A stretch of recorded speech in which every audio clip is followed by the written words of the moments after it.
Hello everyone, welcome to physics corner. Myself Mayank Bhardwaj. आज अपन solid state physics का part number 5 लेके आए हैं। तो ये वीडियोस जो चल रही हैं, जो सीरीज़ चल रही है, वीडियो 4 अपन ने इसकी बना दी है सॉलिड स्टेट फिजिक्स की। और ये नंबर 5वीं वीडियो है सॉलिड स्टेट फिजिक्स की। तो ये वीडियो कम्प्लीटली देखिएगा, यही एग्ज़ाम में पूछने वाला है। एग्ज़ाम में जो भी ये सी यू की जो भी एंट्रेंस एग्ज़ाम होगी पीजी के लिए, यही सब कुछ पूछने वाला है। यही आपको मिलेगा, जो अपने वीडियो में पढ़ रहे हैं वही मिलेगा। तो इसलिए आप चैनल को सब्सक्राइब कीजिएगा, लाइक कीजिएगा और अपने फ्रेंड सर्किल में वीडियो को भेजिएगा, जिससे सबको बेनिफिट हो सके। ठीक है, तो देखिएगा इस लेक्चर में अपन जो प्रीवियस कवर किया था उसको ही अपन आगे बढ़ाएंगे। ठीक है, जो प्रीवियस कवर किया था उसको ही अपन आगे बढ़ाएंगे। जो प्रीवियस कवर किया था उसको एक बार मैं एक्सप्लेन कर देता हूँ अपन ने क्या पढ़ रहे थे। ठीक है, तो देखते रहिएगा वीडियो को कम्प्लीटली। तो उसको ही अपन आगे बढ़ा रहे हैं, तो देखिएगा।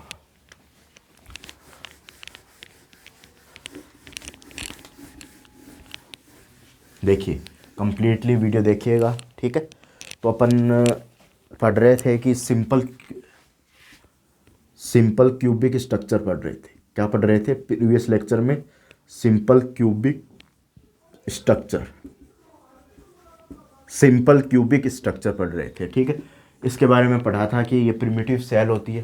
सिंपल क्यूबिक स्ट्रक्चर क्या होती है? प्रिमिटिव सेल होती है। इसके कॉर्नर्स पर एटम्स अवेलेबल होते हैं, और जिससे अपन इसकी स्टडी करते हैं। और जो इसका इफेक्टिव नंबर ऑफ एटम होता है 1 होता है। 1 होता है, उसके लिए ही इफेक्टिव नंबर ऑफ एटम 1 होता है, उसी के लिए इसको क्या बोलते हैं? प्रिमिटिव सेल बोलते हैं। इसका volume of unit cell A³ पढ़ा था अपन ने, और वॉल्यूम ऑफ यूनिट सेल पर एटम्स पढ़ा था कितना, वो भी A³ होगा।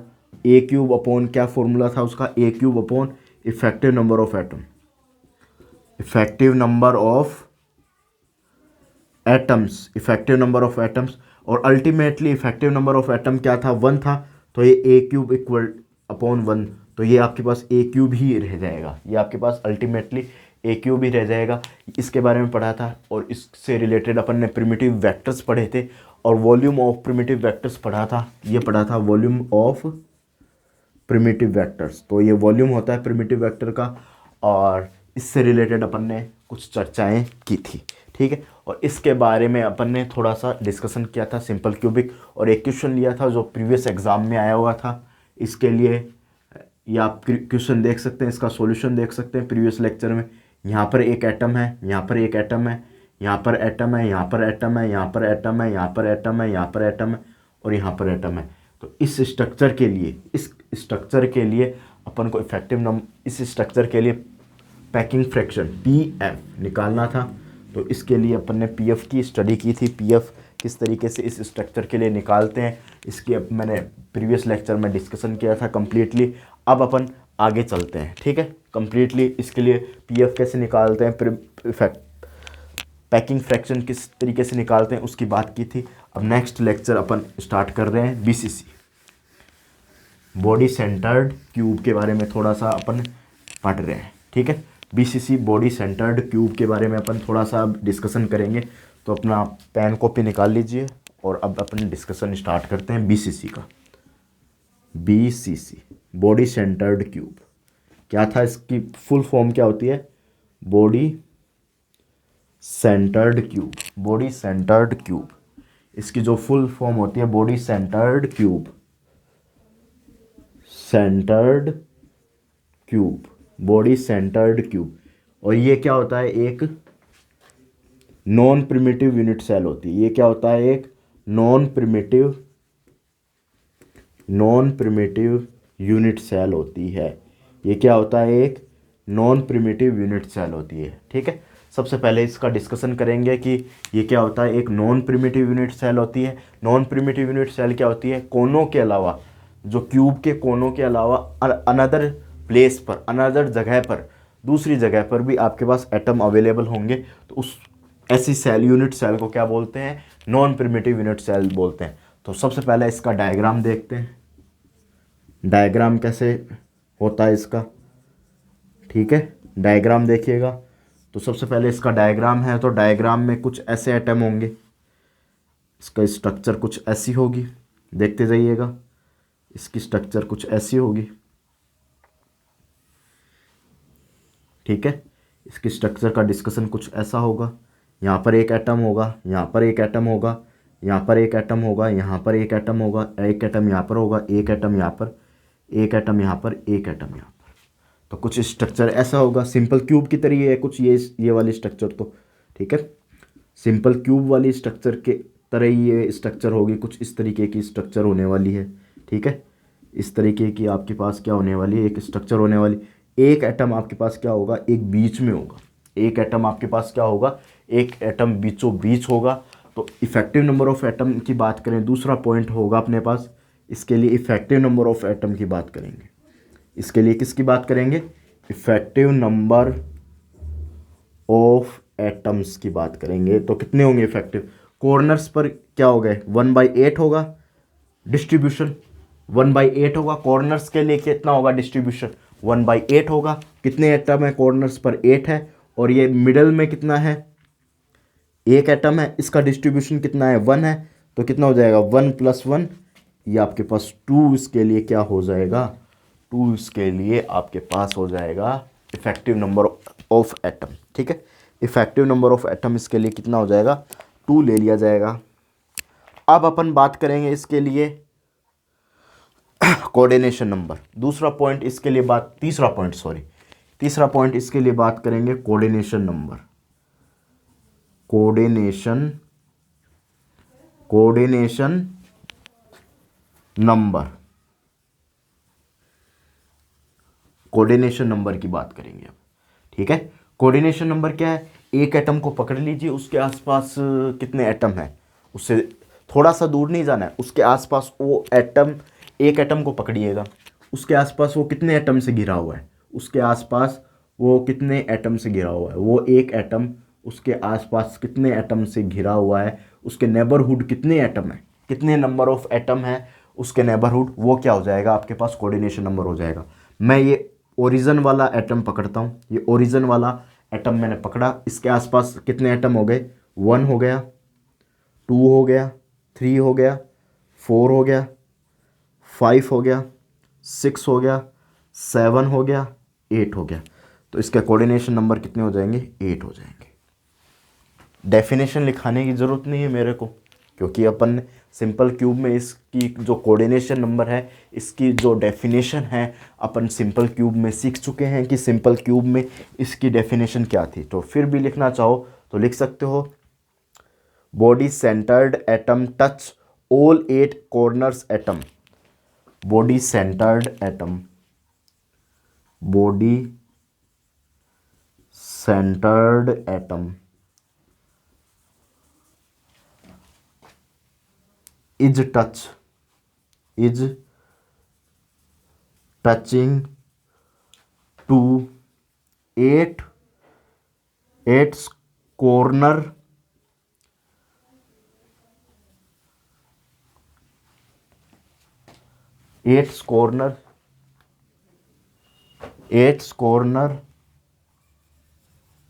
एटम।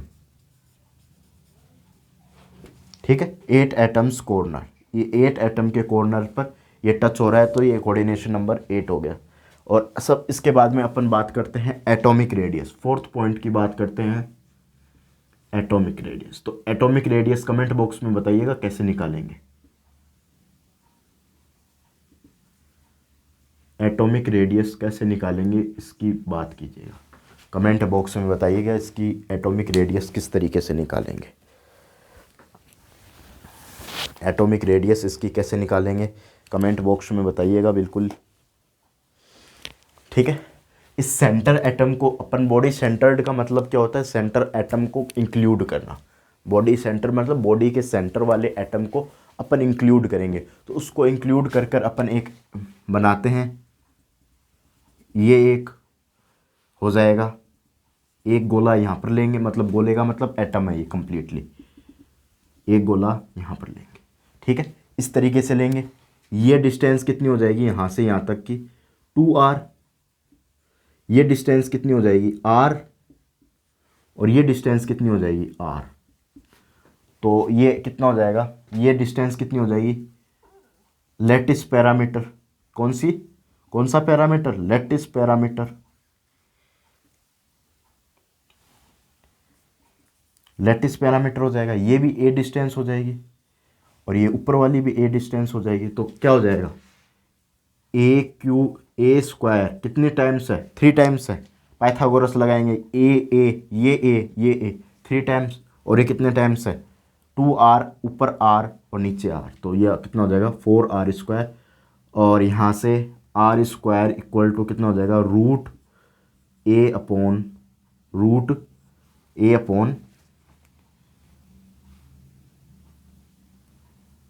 ये देखिएगा 3a² अपॉन 4, तो r बराबर कितना हो जाएगा, √3a/, इसका रूट करेंगे तो ये आ जाएगा 2। ये आपके पास एटॉमिक रेडियस आ जाएगी। ये आपके पास लैटिस पैरामीटर होता है, लैटिस पैरामीटर होता है, और ये एटॉमिक रेडियस होती है। ये आपके पास क्या होती है, एटॉमिक रेडियस होती है। ये नोट कर लीजिएगा आप, ठीक है, ये नोट कीजिएगा। आर बराबर, सॉरी थोड़ा सा अपन ने मिस्टेक की है तो मिस्टेक को सुधार लेते हैं। ये आपके पास 4 अंदर मल्टीप्लाई में ही होगा, ठीक है, ये 4 अंदर मल्टीप्लाई में ही होगा। तो ये कितना हो जाएगा, 4r² होगा, तो ये कितना हो जाएगा, इसका रूट लेंगे, ये 16 हो जाएगा यहाँ पर आके। अब इसका रूट लेंगे तो कितना हो जाएगा, √3a, और ये अपॉन में 4 आ जाएगा। ये कंप्लीट का स्क्वायर, होल स्क्वायर है, मतलब ये वाली दूरी का होल स्क्वायर लेंगे, ये वाली दूरी का होल स्क्वायर इन दूरियों के होल स्क्वायर के बराबर होगा। ये कुछ ऐसी स्ट्रक्चर बनी है, ठीक है, ऐसे ये ए डिस्टेंस है, ये ए डिस्टेंस है, ये डिस्टेंस ए है, ये 4r है। तो इसमें कंप्लीटली अपन पाइथागोरस थ्योरम लगाएंगे, ठीक है। तो ये आपके पास √3a/4 हो जाएगा, ठीक है। ये इसकी क्या हो जाएगी, एटॉमिक रेडियस हो जाएगी। नियरेस्ट नेबरहुड डिस्टेंस कितनी हो जाएगी, ये अपने पास कौन सा पॉइंट है, ये अपने पास हो गया, ये 4th पॉइंट हो गया एटॉमिक रेडियस का। ये 5th पॉइंट है, nearest neighbourhood distance. Nearest neighbourhood distance कितनी हो जाएगी, 2r, 2 मल्टीप्लाई r की वैल्यू कितनी है, ये वाली r की वैल्यू है, तो ये हो जाएगा √3/4a। तो ये कितना हो जाएगा, √3/2a, ये आ जाएगा 2r बराबर, ठीक है। ये 2r बराबर कितना आ जाएगा, 2r बराबर नियरेस्ट नेबरहुड डिस्टेंस 2r बराबर रूट, यहाँ दिख नहीं रहा है तो यहाँ ले लीजिएगा, √3/a, ये आपके पास नियरेस्ट नेबरहुड डिस्टेंस आ जाएगी, ठीक है। नोट कर लीजिएगा इसको नोट कर लीजिएगा। फिर नेक्स्ट चलते हैं अपन, ये छोटी छोटी बातें इसमें पूछी जाती है, नोट कर लीजिएगा, नोट कर लीजिएगा इसको, फिर आगे चल रहे हैं अपन।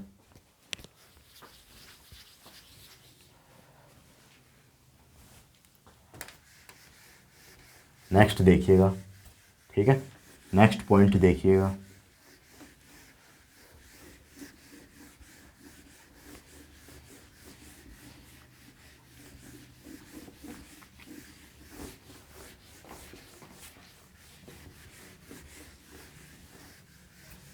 सारी बातें साथ साथ में नोट कर लीजिएगा, फिर अपन नेक्स्ट बातें देख रहे हैं, ठीक है। नेक्स्ट पॉइंट के बारे में थोड़ा सा डिस्कशन करते हैं। तो नेक्स्ट पॉइंट देखिएगा किस वे में अपन डिस्कशन करते हैं नेक्स्ट पॉइंट का, तो देखिएगा,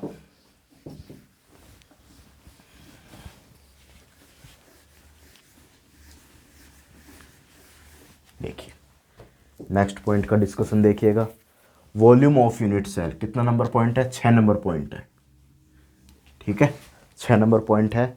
कौन सा पॉइंट है, 6 number, sorry 5th number point है, 5th नंबर पॉइंट है, 5th नंबर पॉइंट है। ये बोल रहा है volume of unit cell, volume of unit cell, एक है वॉल्यूम ऑफ यूनिट सेल और एक है volume of unit cell per atom, ठीक है।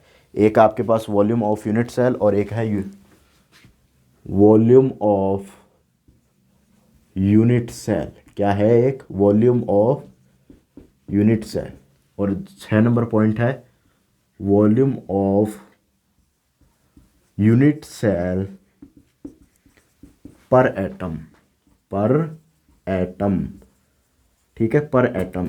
दो पॉइंट है, एक है वॉल्यूम ऑफ यूनिट सेल, एक है volume of unit cell per atom, ठीक है। दो पॉइंट है, उन दोनों पॉइंटों का अपन एक डिस्कशन लेंगे। एक पॉइंट है volume of unit cell, volume of unit cell per atom, ठीक है। पर एटम की बात करेंगे तो पर एटम की तो ये तो ए क्यूब ही होगा, क्योंकि आपके पास सिंपल क्यूब हुआ, बीसीसी हुआ, एफसीसी हुआ, सब अपन डिस्टेंस तो सेम ही ले रहे हैं।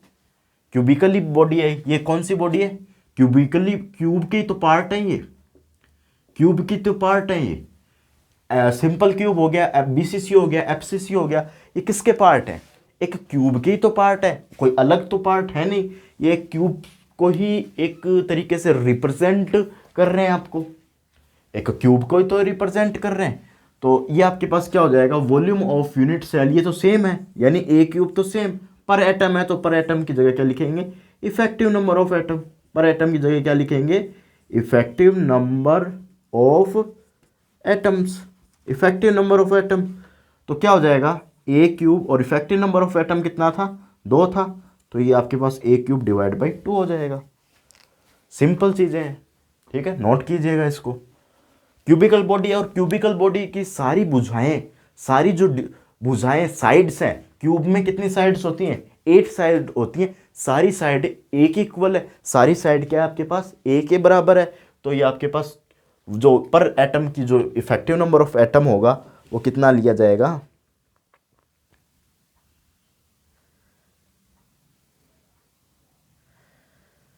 वो ए क्यूब डिवाइड बाई 2 लिया जाएगा।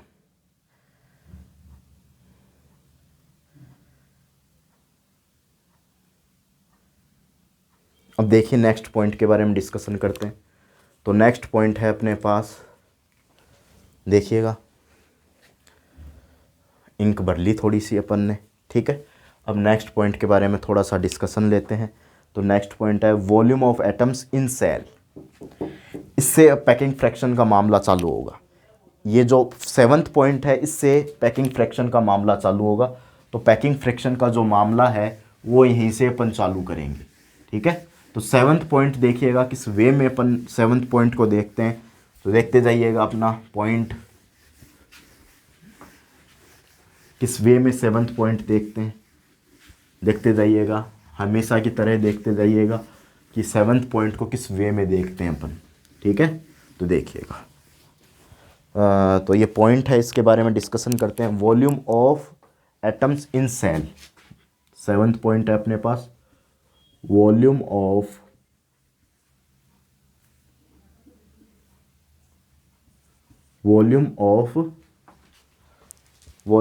Atoms in unit cell, volume of atoms in unit cell.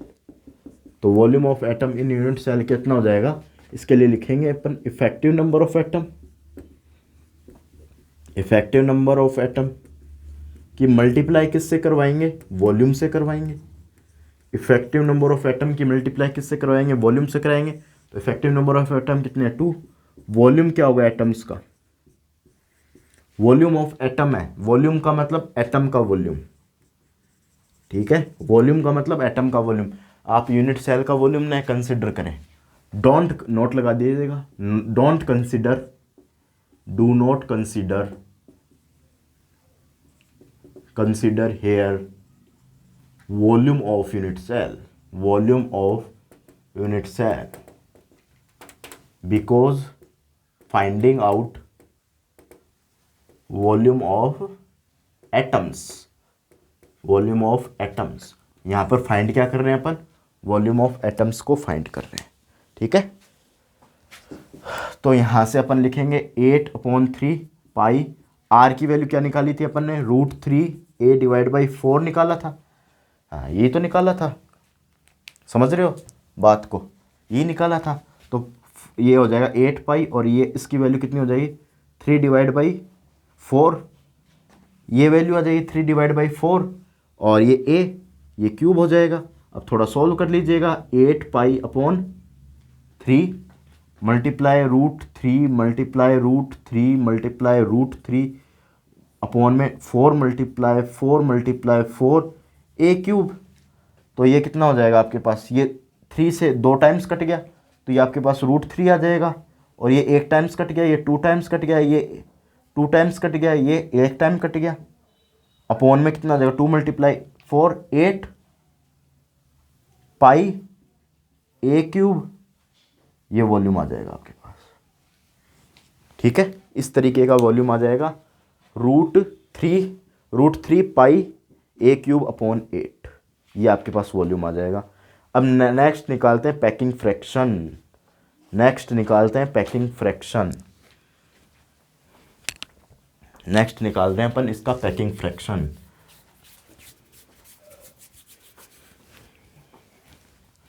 यहाँ निकालेंगे पैकिंग फ्रैक्शन, किस तरीके से पैकिंग फ्रैक्शन को फाइंडिंग आउट करते हैं, कैसे निकालते हैं। अब निकालेंगे पैकिंग फ्रैक्शन। ठीक है, अब finding out packing fraction PF. अब नेक्स्ट है पैकिंग फ्रैक्शन। क्या निकालेंगे अपन, पैकिंग फ्रैक्शन पीएफ। तो इसका फॉर्मूला क्या हो जाएगा अपने पास पीएफ का, ये हो जाएगा अपने पास volume of atoms in unit cell divide by volume of unit cell, ये फॉर्मूला हो जाएगा इसका। ठीक है, यही वाला फॉर्मूला हो जाएगा, volume of atoms in unit cell, volume of unit cell. ठीक है, तो अब ये volume of atoms in unit cell, ये वाला फॉर्मूला ही लगेगा।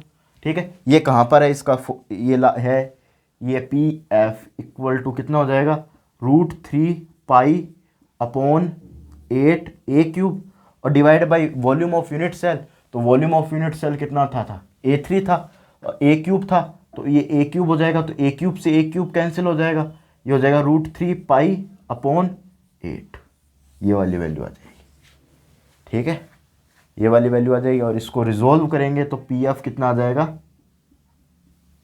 68%। पी एफ कितना आ जाएगा 68%। 68% इसका आंसर आ जाएगा।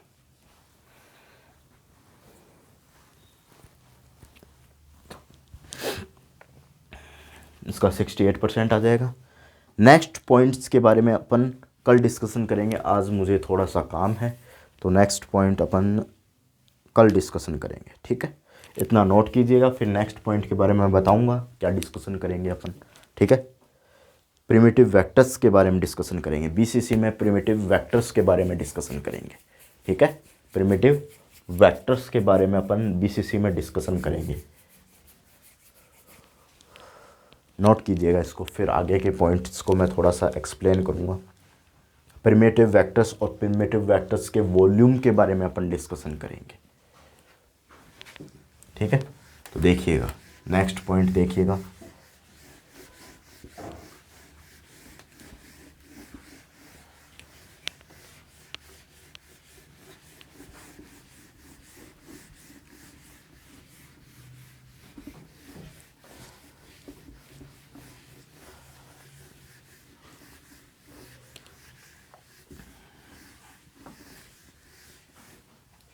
प्रिमिटिव वेक्टर्स देखेंगे, और प्रिमिटिव वेक्टर्स के बारे में अपन वॉल्यूम के बारे में डिस्कशन करेंगे। प्रिमिटिव वेक्टर के वॉल्यूम के बारे में डिस्कशन करेंगे। और वॉल्यूम किससे दिया जाता है प्रिमिटिव वेक्टर्स का, इससे दिया जाता है। तो इससे पहले अपन को क्या फाइंड करना पड़ेगा, ए वेक्टर कितना होता है, बी वेक्टर कितना होता है, और सी वेक्टर क्या होता है। ठीक है, ये फाइंड करने के लिए प्रिमिटिव वेक्टर्स से होते हैं, ए वेक्टर, बी वेक्टर और सी वेक्टर क्या होता है, प्रिमिटिव वेक्टर्स होते हैं। और बीसीसी में प्रिमिटिव वेक्टर्स कैसे निकालते हैं, आप एक बार अपनी बीएससी की बुक खोल के देख के आना, बीएससी की बुक अपने पास है तो वो देख के आना, और इसके बारे में अपन डिस्कशन करेंगे कि प्रिमिटिव वेक्टर्स बीसीसी के कैसे निकालते हैं। नेक्स्ट वीडियो में अपन इसका डिस्कशन करेंगे। ठीक है, तो वीडियो को कम्प्लीटली देखिएगा और चैनल को सब्सक्राइब कीजिएगा, और ज़्यादा से ज़्यादा अपने फ्रेंड सर्किल में वीडियो शेयर कीजिएगा। Happy learning.